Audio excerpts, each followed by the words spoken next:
Good evening and welcome to the Italian Impact Podcast. I am your host, Stefano Mancini, and as always, I want to thank you, my listeners, and as I love to finally say, my listeners from all over the world, including lovely vacation hotspots like Russia and China. And I don't say that facetiously. There are actually listeners from countries that I never thought or imagined would be able to find me, yet alone listen to me.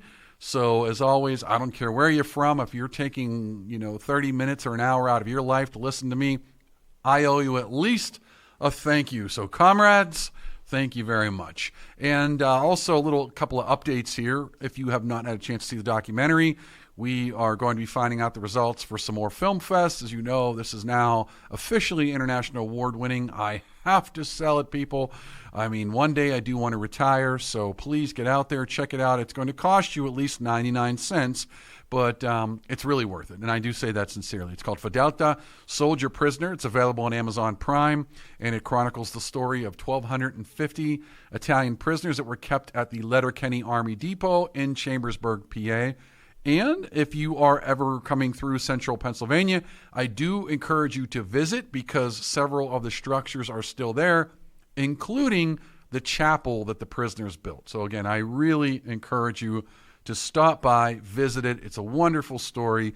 Having met the families, the kids and grandkids of the prisoners, just wonderful people. And I say that absolutely sincerely.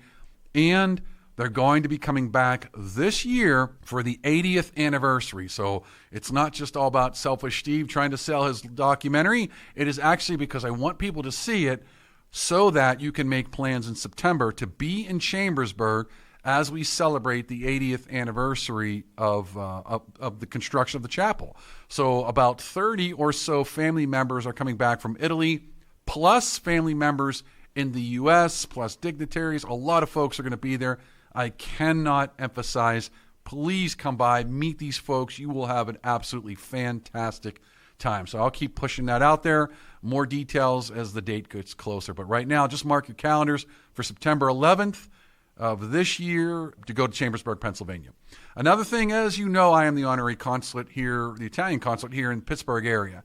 I will be moving my office. Folks have been coming to see me at the university. Unfortunately, the university has frowned upon my being the honorary consulate out of my office here. Therefore, I am going to be moving downtown Pittsburgh. More details to follow, but I'm going to have an official final home. And ultimately, it's about serving you, the community, and that's not just Pittsburgh. I am getting calls from people as far north as Erie, as far west as Ohio, and as far south as Virginia. So, in fact, people from New Jersey are actually calling me. So I apparently have become a focal point because I have, the audacity to answer my phone and emails. And when you do that, they come at you. But that's okay. It's a volunteer position. I don't get paid. I do it because I enjoy serving. And that's ultimately what this is about, helping you with any issues you have. So again, please continue to look me up. If you have any questions, I'm there for you. Oftentimes I'm going to tell you I don't know the answer, but I'll certainly answer your phone calls. So more details to come with that regarding the move to the new location. All right, enough blathering. Let's kind of jump into the show. And I have a wonderful guest today. And we were just kind of joking about beforehand how we're getting to know each other via text. And we've never actually spoken until now. So I am really excited to have her on here, Stephanie Detton. And I kept thinking for some reason she was out in New Jersey. But nope, she's over in Colorado. A very big difference between New Jersey and Colorado. At least it says so on the map. But she is the host of the Italian American Stories podcast, a very popular podcast, and I've listened to it, and I actually enjoy it. And she's actually listened to my podcast, but nonetheless, she still wants to be here. So I'm going to let her be here. Stephanie, welcome to the show. Hi, thank you so much for having me. And like you said, it's nice to actually hear your voice. So no, Stephanie, it's nice to hear your voice. I got to work on my what I call it the 2 a.m. radio DJ voice.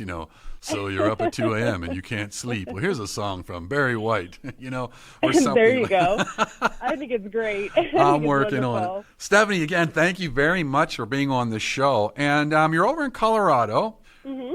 But, I'll kind of jokingly say this, but I don't jokingly say this. A lot of people don't realize the footprint of the Italian-American community in the United States. So I always like to start off by introducing my listeners to my guests. meeting. Tell me about where you're from and, your kind of family roots and where they're from in Italy and all that good stuff. Definitely. Yeah. So you're right about people not realizing the far spread stretch that Italian Americans have. So I'm in Grand Junction, Colorado, which is about 4 hours west of Denver. And my family, they came over from the Potenza, Basilicata region and Campania, and they went to Denver for mining. So my mom, she's also the co-host of my podcast. Her name's Sandra. She was born and raised in Denver, but eventually moved to Grand Junction. So while I was born and raised in Grand Junction, a lot of my Italian roots are in Denver. But so it's crazy. People hear Colorado, and you had Stephen Fishner on a while ago, and same thing with West Virginia. They don't really think Italian Americans went there, but they definitely did. They went where the work was, right? And you said mining. Yeah. And it's funny you say that because I don't want to say I didn't know. I knew, like, in Pennsylvania, because a lot of the immigrants came over here. In West Virginia, they come over to work the mines. But I didn't realize how far west they went to work the mines. Yeah.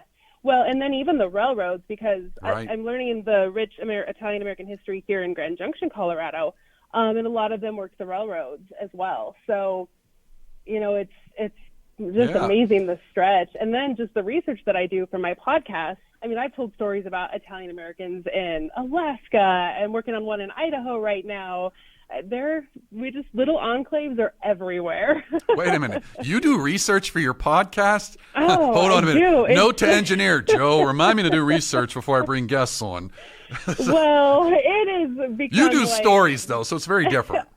Exactly, yes. So it's a lot of research and then writing the script. Sometimes I feel like I'm back in college and I'm giving myself homework, but it's worth it because I love it. So.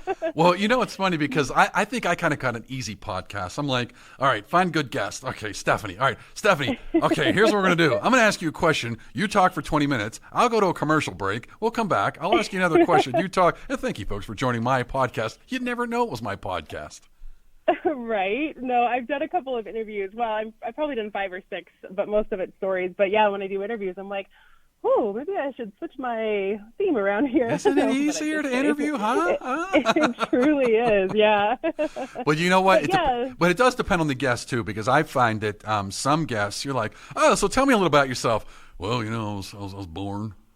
Yeah. Okay. Well, hey, folks, thanks for tuning in today. So, yes, for sure. It can get a little hard. Now let's talk about. I'm going to go to the Italian roots. So, how far back? Like, when did your family actually immigrate here to the United States? My first ancestor came in the late 1880s to Colorado. Oh, so they've been here a while. Been here a while. Now, my great-great-grandfather came in the early 1900s. Okay, so normal. About normal. So. And you're pretty young because you say great-great-grandfather. I'm like, oh, boy, it was just my great-grandfather. So I'm like, back in my day.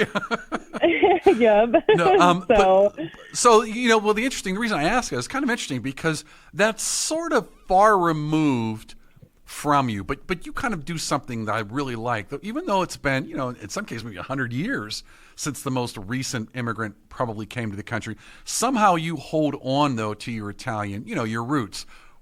How did that come to be? So you obviously grew up and somebody kind of helped you reinforce that. So how did that come to be in your life? So my grandfather, I called him Papa. He was I've heard this saying one time, he was the window into my Italian American pride, and that's how he was. So while I am that 3rd, 4th generation, I have such a strong connection because of him. I can remember him cooking and singing and talking to me in Italian. And culturally, I was raised Italian. Even though we moved to Grand Junction, I have those roots. And my mom kept a lot of those traditions and roots alive too. But definitely my grandfather. It's just, like you said, I'm very far removed, but he was born in 1924. So I think him knowing his parents and his grandparents, and then able to pass that on to me, that he was that connection between the ones who came over and me, this newer generation. So it's kind of cool because I have that old world feeling and those old world stories, but I live in this generation. And so he is definitely the window to that for me. And that's huge. And I'll tell you why, because in my personal opinion, And I've said this before, and I'll keep beating. And the people that listen to the show are like, "Oh my God, is he going to give us with another, repeat the same thing?" Yes, I just believe that what you just said is exactly why remembering your culture is so important, because now it helps define you.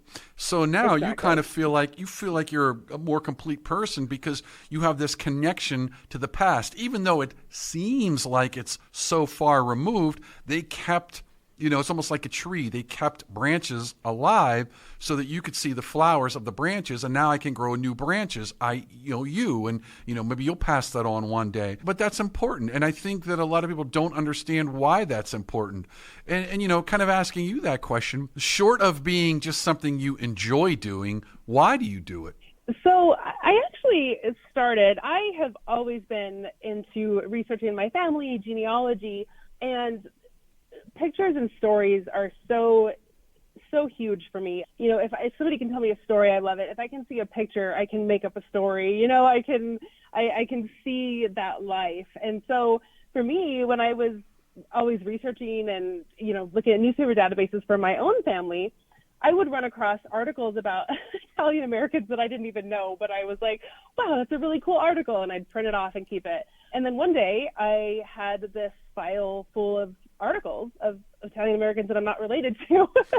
And I thought, these stories need to be told. They are not famous Italian Americans. They're not a Joe DiMaggio or anything like that, but they have a story that has been lost in these newspapers, or maybe their family knew it, but those stories have been lost through the generations. And that's how this podcast became. I just looked at that folder one day and I'm like, what am I doing? These stories need to be told. I need to get these stories out. And so for me, that's the biggest part for my podcast is I really want the unknown, not famous Italian American story told, because I'll go back to Joe DiMaggio. His story will be there forever.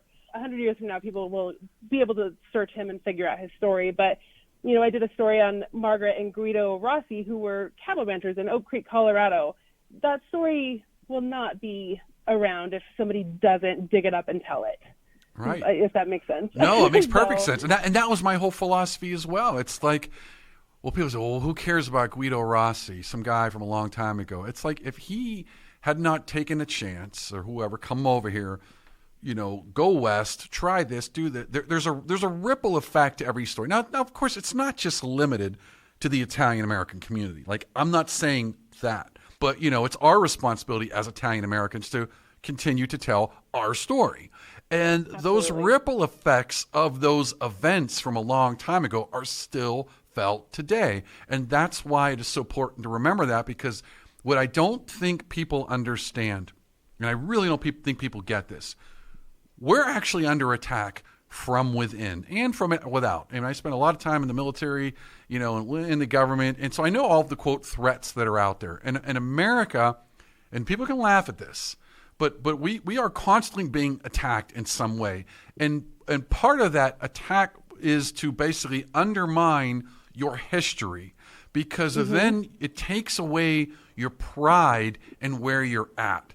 But the more you remember your history, whether it's your family or not, you say, well, these Italian Americans, they came over and they worked really hard. They did all these great things. And I'm so proud to be an Italian American. Then the harder it is for somebody to rip that out of you and make you something else. Because now you know 100%. Who you are. Now, let me ask you that, because, I'm sure you have friends, against my judgment, but I'll let you have them, that are not Italian. Now, when you meet these kinds of folks that are not Italian, I know, we all got them, right? So they're not Italian, and, maybe they're not so much into their culture. Do you sense a difference in who those people are versus, say, some of your friends who may be more connected to their past? Oh, for sure. I have friends who are not Italian, but they listen to my podcast, and they're blown away by the stories. But they're, I can talk about my Italian heritage all day, but sometimes that's not the conversation. I feel like it's one-sided, right. Where they don't maybe have that connection. And not, like you said, it's not just Italian Americans. There are people out there who have a deep connection to their ancestry that's not Italian. But no, it's true. Sometimes I feel like I'm doing this thing. I'm all on my own, with my friends. They support it, but they don't truly understand it, I guess, is what you could say. Right. But no, it's what you were saying about history. It's so important. And we don't want to erase that. And I'll even have like you said, the ripple effect. I have had family members reach out to me and they're like, oh my gosh, you told a story about my great grandfather or my grandfather. I didn't know this part about him. And then they'll ask for the articles and stuff. And to me, that's everything, because that story has been revived and now they can tell their family members. So, but if those stories are forgotten, then somebody might not remember this great great grandfather that they had one, Right. It makes them, it makes them feel good. It makes them feel proud. Like, wow, my great grandfather did that. That's pretty cool. Like, I didn't know, almost in a sense saying, I didn't know I came from that. Not all that history is, super exciting, but I'll tell you what, at the end of the day, I'll say this. Go back 100 and something years. Okay. Right. Maybe it's after World War I. Okay. It's in the 20s. Or maybe right before World War I, and now you're in Italy, or you're in Ireland, or you're in Poland, or you're in Germany, you're whatever. You're in some country that's having a rough patch, and you decide, okay, Mom, Dad, I'm going to America, and they say, oh my God, you're going to go to America, and you get your little suitcase, and maybe if you got somebody over there, and you put your $12 in your pocket or whatever, and you go down to a city that has a dock, and you find a way to get on that boat that's heading to America. Okay, you sail off into the ocean blue, and you arrive 1,000-something miles later, and you land in some strange country. There's nobody around there. There's no cell phones. There's no did he make it alive? Is he there? Is he safe? And you go through this, onboarding process. Maybe they let you in, maybe they don't. Again, something that drives me crazy when people talk about immigration. It's like, do you not know we've always had restrictions on immigration? But people don't know that. So maybe they let you in, maybe they don't. Maybe they let you in.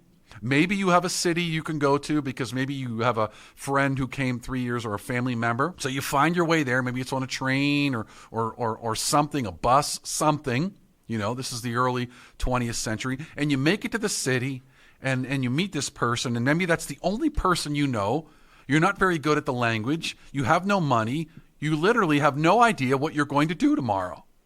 And then at the same time, the people on the other side of the ocean go, I wondered if he'll make it. I don't know. And maybe they hear from you within a year or 2 or 3. Maybe they never hear from you again. And you never get a chance to talk to them again for whatever reason. Now war breaks out, World War I, let's say, or maybe it's after World War I. Maybe it's, you're closing in on, Europe in the 30s where, Mussolini's in power. Nazis are coming to power. Everyone's, some countries were smart enough to arm up, and some thought, no, nothing will ever happen, whatever. But the point is, can you imagine going through that? I mean, my gosh. We just don't get the chance they took. And then the sadness on both sides of the water, knowing, hey, you think these people didn't love their families, that they just left them out of desperation. And I don't think people understand the risk that they took because they felt like, I've got to do this, And then they created a whole life that has trickled down their generations. It's amazing to think about. And that's why we got to do this, because we've got to honor that fact that they took a chance, that you are where you are because someone 120 years ago said, there's nothing here for me. I need to go try something different. And they took a chance. Definitely. All right, Stephanie, listen, I'm going to pay the bill, so I will be right back after this with Stephanie Detton from the Italian American Stories podcast. Thanks to Greater Pittsburgh Travel. For any of your travel needs, let Tom and the team at Greater Pittsburgh Travel know, and they'll take care of you. For more information, call 412-331-2244 or visit their website at www.greaterpittsburghtravel.com. For all of your plumbing needs, be sure to try Palucci Plumbing. Nick and the team have decades of experience and will get you back up and running. For more information, call Palucci Plumbing at 412-782-5050. And we want to thank the Calabria Club of Pittsburgh. If you're interested in learning more, you can find their contact information on Facebook at Calabria Club of Pittsburgh. Again, thanks Domenica and the team at the Calabria Club of Pittsburgh for your support. And we want to thank La Scuola d'Italia Galileo Galilei, the only nonprofit school in Pittsburgh endorsed by the Italian Consulate. If you're interested in learning Italian or have your children being immersed in the Italian culture and language, be sure to give them a call at 412-404-7070. And that's La Scuola d'Italia Galileo Galilei. We'd also like to thank Chris Gonzalez from the Knights of Columbus. If you have any questions about joining the Knights of Columbus, reach out to Chris Gonzalez at 412-605-9074. Okay, welcome back. All right, Stephanie, so we were talking about how you were going to send me large sums of money before the break. I will give you my address. Oh, wait a minute. No, I'm sorry. Wrong conversation. Stephanie, let's go back to you in the podcast. So the podcast, you have this idea of looking at old stories. Mm-hmm. How did the actual logistics and everything come to fruition? Like when did it actually take off and you said, I can do this, and you started doing it? How did this all work out? Oh, so I think I've had the podcast for about 2 years now. And so, like I said, I had that file folder of articles that I had found, and that was my starting off point. And that's what I do is I go through newspaper databases. I try to find from all over the United States, and I've got a few. I tend to have a little bit more in Colorado just because it's easier for me to research. I can research their names and the locations because I know the area. But like I said, I've got Alaska, North Carolina, all sorts of places. And then I'll find an article, and then I start researching that person's past and their family tree, and I try to find other newspaper articles and piece their life together. So it's a lot of work, but I love that kind of stuff. Like I said, I'm into research and genealogy, so it's a lot, but I truly enjoy it. And then just getting to know these families, you almost feel like this connection with them. Right.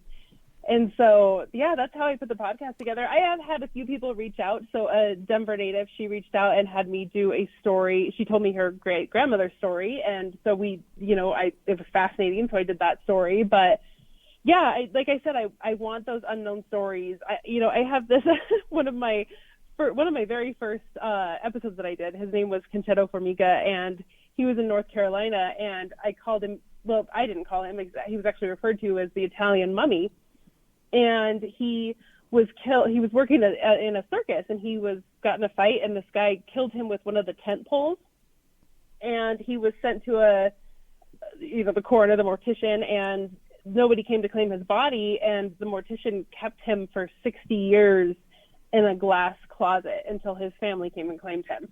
So it's just, the stories from that to I have, murder stories to just family stories about ranchers in Colorado.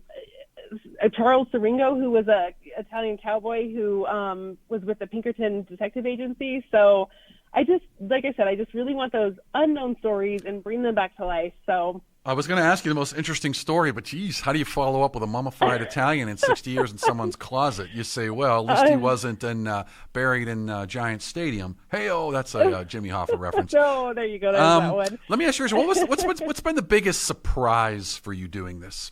Oh, geez. I think the support for sure has been great from the Italian community. Sometimes I want to tell good and positive stories, but I also have other stories that, like my very first episode was Angelina Garamoni, and she murdered 2 women, but her story is so fascinating. So, there's the good and the bad, and even... Whoa, you got to tell me the story. You can't leave me hanging high and dry. I'll link to the podcast for the people that are listening, but for me, I want to hear this. So she was actually probably one of the biggest reasons I started the podcast. I ran across her story, and oh my gosh, she was so fascinating. She came over from Italy with her parents, and then she became this, they called her, she was like known as the Black Hand of North Denver, and then the Cassie Chadwick. So early mobsters for you people that don't know what the Black Hand was. Okay. Exactly. And she would buy properties for really cheap and then turn around and sell them for really expensive. So she made them an offer they couldn't refuse. I get where we're going. Pretty here. much. Yeah. And then, she was into a lot of kind of like fortune telling and stuff like that. And so she ended up killing 2 women, and she went to prison, and then she was released, and she took off, and I have no idea what happened to her, but such a fascinating story. And so you're asking what's some of the most surprising things. Even when I tell stories that are not shed the best light on the Italian American community, people are still supportive and are interested. Every community has violence and murderers in it, not just Italians. Exactly. We just do it better. We just do it better, and it's a part of our story. And I don't want to leave out stories that are fascinating just because they're not truly 100% positive. So I guess that's been surprising, is the support even for the little bit more negative stories. Well, it's funny you say that because I remember reading a story in a newspaper here in Pittsburgh, and it was two ladies that ended up getting into a stiletto fight. One of them was a Mancini, and I had to look and see, make sure he wasn't related to us, but she was obviously here before we were here. So, yeah, it's funny when you read those stories, you're like, yeah, that doesn't necessarily cast you in the best light. But on the other hand, damn it, she pulls a stiletto out of her bra and stabs the other lady who was coming to collect the rent from her husband, and the husband ran. It was a really crazy story from like over 100 years ago. But to your point, if nothing else, it's, version 1.0 of the Jerry Springer Show. So we have to enjoy it for what it was. Yeah. Where do you envision yourself taking the show, though? Well, I'm going to continue doing what I'm doing as far as, doing all of these stories from across the country. I thought about taking the stories and expanding them out a little bit, adding more detail, maybe turning it into a book. I was just going to ask you that. I was going to say, do you see yourself doing that at some point? I do, yeah. I have binders and binders full of articles. How far back do these go? Oh, like these are historical articles. Obviously, you're going back, 100 years ago and reading like the clippings from some local Denver paper. Is that like kind of what you're doing? Okay, got it. Yeah, like I just did Maria Barbella. She was this was like 1880, 1890-ish, and she committed murder in New York City. So anywhere from that to, I've done stuff about World War II, kind of like your documentary about the internment. I did a story about an internment camp. So the span is pretty wide. I do try to stay away from stories that are a little bit more current just because right. some people might still be alive. Right. No, I get it. And next thing you know, you're getting a call from the Black Hand with a horse head. I get it. Right, exactly, yeah. No, but yeah, congratulations on your documentary. Like I said, I've done an episode. I did the Fort Missoula internment camp in Montana. I did a story about those guys that were there. That's I've been up there. It's so pretty. I love that whole area. Montana is one of those states that I think, I don't want to be there in the winter, but not winter. Mm-hmm. It's just beautiful. In fact, the Italians that were sent to that camp, they called it Bella Vista. So beautiful view because they arrived in summer. So and then January, December, November, February. Oh wait a minute, what is the Bella Vista? this is not beautiful anymore. We don't go outside. No, exactly. but it is gorgeous country. Let me ask you a question. Were you able to talk with any relatives of the prisoners? I was not. That was the 8th episode that I did. Oh, gotcha, so I was still pretty new at this, but I did watch a documentary on it. It was called Bella Vista, the Unseen View. And so that was a great, very fascinating. I watched your documentary, and there's a lot of connections. These guys kind of felt the same way. They were very positive. Even though they were a prisoner of war, they still got out of that and almost revered America, and they wanted to stay, and they were self-sufficient. They were, treated pretty well. I mean, and I say that as they are prisoners of war. No, I totally get it. I totally get it. In fact, that's why people love coming to America. Once they get on the government handout, they never want to leave. Hey-oh! Right? I had to go there. I had to go there. They gave them olive oil, garlic, and spaghetti. And they're just loving it. And they don't have to pay for anything. We just do a little bit of work. Can't go outside really in the winter. So, we're good. You know what? It's funny you said the book, though, because I would be curious to see you write something about that, because I think it's a wonderful idea, actually, because even your journey to find all of these stories is, kind of fascinating, because there are historical societies, like Italian history museums, that they do two things, in my humble opinion. One, they focus on geographic areas, and two, they focus on the big things.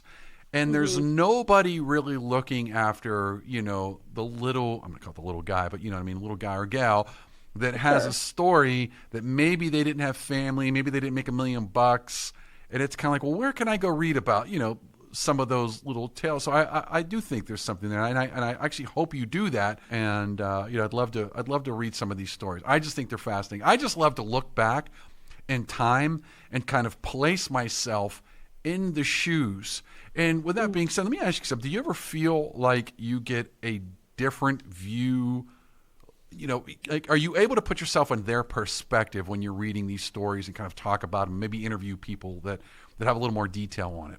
Yeah, definitely. I mean, it's always interesting to me because I can research a story 100 years ago, and their living situations is different. Their technology is different. The work life, everything, but the human problems tend to be the same. Right.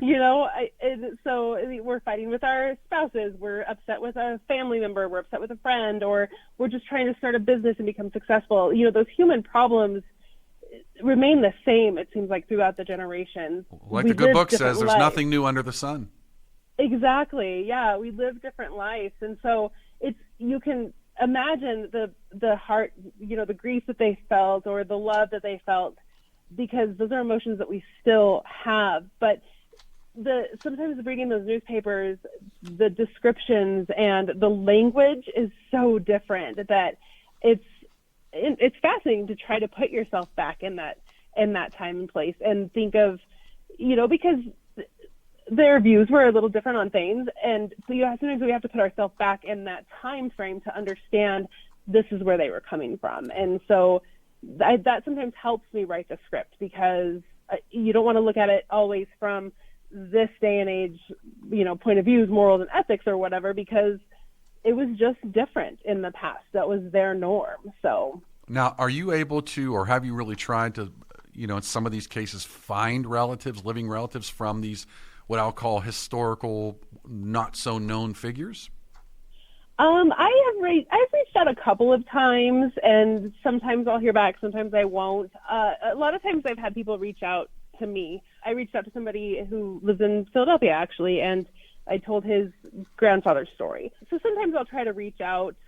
A lot of my stories are so old that I'm not sure, it's tough. Even who to begin to connect with. Well, I definitely want to see, I would love to know if that lady who whacked the two ladies, if she has any great grandkids. I'd be curious. It would just be, in other words, it's really like, I kind of like what you said earlier, like you told a story about somebody's grandfather that they didn't even know.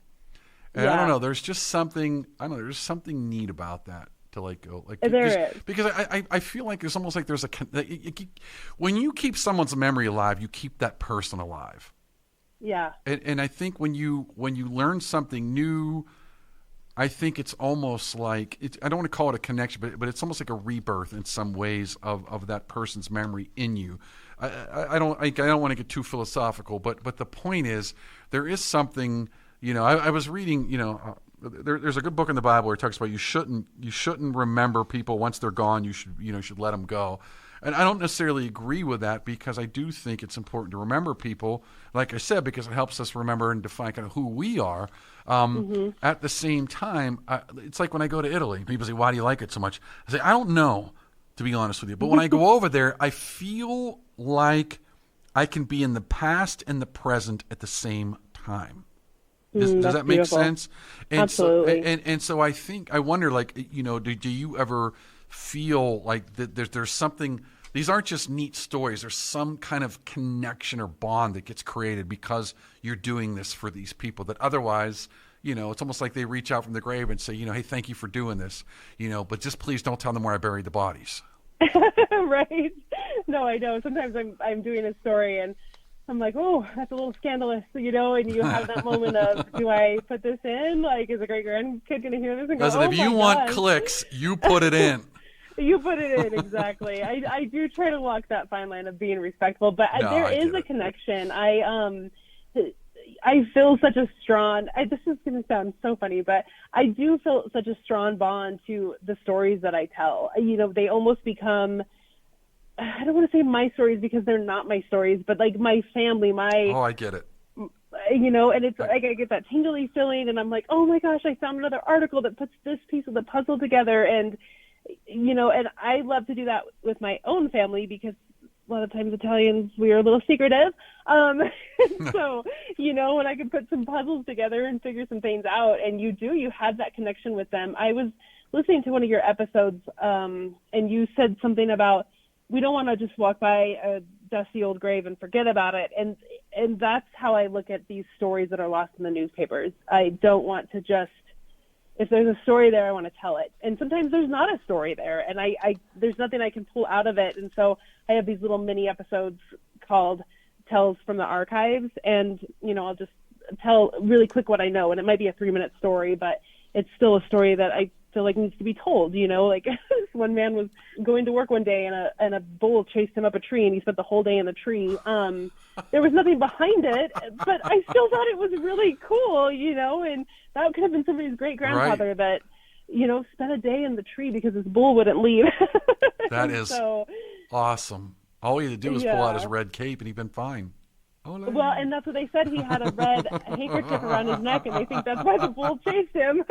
That's fantastic.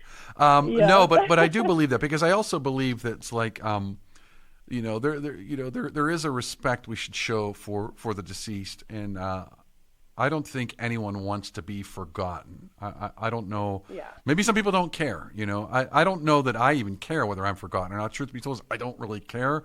But I know that I just think it's the right thing to do is to remember people. So, like I said, I'm sentimental, though. I mean, I'm a damn fool. I'm a sentimental fool. But before you tell people how to find your show, what's next besides the book and expanding things? What's some other things you might be working on? Well, I actually just started another podcast, and I don't really know how I'm going to do this because it's like a full-time job. Tell me about it. So it's called Headlines and Tidbits, and it came about because of my Italian American Stories podcast. Because just like when I was researching my family, I would run across articles. Well, when I'm researching these Italian Americans, I run across stories about people that are not Italian American, but their stories are fascinating and mind-blowing. And I have this strong inclination to not let those go either. So I'm 2 episodes into that one, and it might just be a monthly episode, right. Like one episode a month show, because the time is really hard, and it's basically the same research and script writing as I'm doing with the Italian American podcast. But yeah, I'm 2 stories in. It's like one girl showed up in Denver, and nobody could figure out who she was, and one lady, she was in a car accident and bit part of her tongue off, and they were trying to see if somebody would sell their tongue to her. Oh, my God. Just like very fascinating stories. And so not only do I have binders of Italian American Stories articles, I have binders of articles that are not Italian American. Can you sew a tongue back on like that? I mean, now I'm playing with my tongue going, how the heck would I don't know. This was like 1911, so I don't really know what they probably didn't know what they were doing. They probably didn't know what they were doing. That's crazy. By the way, I will give you, if I made one thing I've learned. You see, this used to be called the Italian Impact Weekly podcast, and I was like, you know what? I'm not locking myself into weekly because I got a job. In fact, I literally have 3 jobs which pay for my hobbies like this and like the filming stuff. And of course, since the Italian content stuff is not paid, I don't count that as one of my jobs because I don't get paid. But technically, that's a 4th job. So where am I going with this? I'm not saying this is a boohoo, but I would tell you this. Do it because you enjoy it. Don't worry about your schedule. Try to be regular with the podcast and everything as far as regularity is concerned. But thank you. But be regular with as much as you can with the podcast, but don't feel obligated that, hey, if I don't do this every so often, you're like, the hell with them. You're doing this because you enjoy doing it and you're telling some awesome stories. And it is fun. You do actually have a really good podcast. So Thank you. I'm actually really happy I got a chance to meet you and listen to your podcast, because I think there's so many podcasts out there. We're in a crowded market, but not all podcasts are created equal. And I think you have a wonderful little niche going on there. And I really encourage folks to go listen to your podcast, which brings me to my next point. How can folks find you? Oh, thank you. So Italian American Stories podcast, I'm on all the podcast streaming services, all the social media. If you just type in Italian American Stories podcast, will pop up. The logo is the same across the board. There's a website, ItalianAmericanStories.com. So yeah, and I'll put that in the description so everybody can click on go to the website. And then you have a new podcast. What's the new one called? Headlines and Tidbits. Okay, and that's just started out. Again, I am excited to go listen to that one. I can't wait till you come to the East Coast or I go out to the Midwest and we meet in person. That will be step 3 of the completion of knowing Stephanie Detton. But Stephanie, I want to thank you again for being on the show. This was actually fun, and congratulations. I did not scratch your name off on people to never bring back. So I think what we're going to do is, you did it, Stephanie. Congratulations. No, what I'd like to do is actually bring you back, and we're going going to talk about some specific stories because there's a lot of fun things on there. And I think people will be kind of really surprised and really entertained, for lack of a better word, on some of the things you talk about. So I think it's wonderful. I do encourage folks to go out there and support, these Italian-American folks that are out there trying to continue to promote the culture. Italian-American Stories podcast is another one. She's coming out with another podcast, and there's a lot of them out there. So let's support each other. Go listen. And, as I like to say, I thank you for taking time out to listen to my podcast. So for everyone that tuned in from all over the world, thank you very much. And again, if you haven't seen the documentary, please go check it out. Fedelta, Soldier Prisoner, because I want to see you at the 80th anniversary in Chambersburg, PA, if you can make it. And I'm hoping to get down to West Virginia for their big summer Italian-American festival. And I'm going to try and get out and travel a little more before I start filming this summer for my next project, which I will surprise everyone shortly on what that is. But that's a spoiler alert. I believe they call that, Stephanie.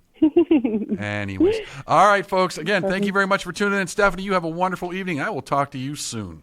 All right. Thank you again for having me on. It was wonderful. Awesome.